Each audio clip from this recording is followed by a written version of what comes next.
কিছু মানুষ আছে যাদের মাথায় জ্ঞান বুদ্ধির খুব অভাব।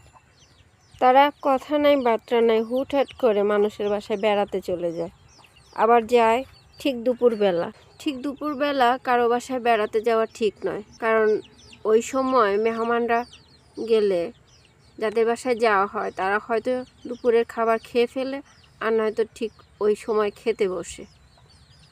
এখন যদি মেহমান যায় ওই সময়, তো মেহমানকে কি খেতে দেবে? যদি জানতো যে মেহমান আসবে তাহলে তারা মেহমানের জন্য রান্না করে রাখতো। তাই কোনো মানুষের উচিত না হুটহাট করে কারো বাসায় দুপুরে লাঞ্চের সময় বেড়াতে যাওয়া। হয় আপনি দুপুরের আগে যান, আর নয়তো দুপুরের পরে যান।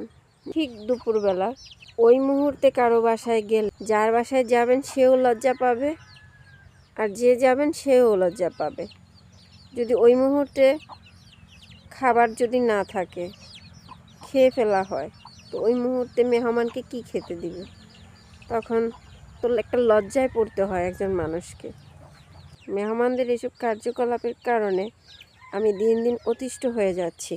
আমাদের বাসায় এরকম হয়, হুটহাট করে ঠিক দুপুর টাইমে আমাদের খাবারের সময় না হয়তো খাবার দাবার শেষ, সেই মুহূর্তে মেহমান আসে। ওই মুহূর্তে যদি কোনো মেহমান আসে, সেই মেহমানকে আমি কি খেতে দিই বলেন তো?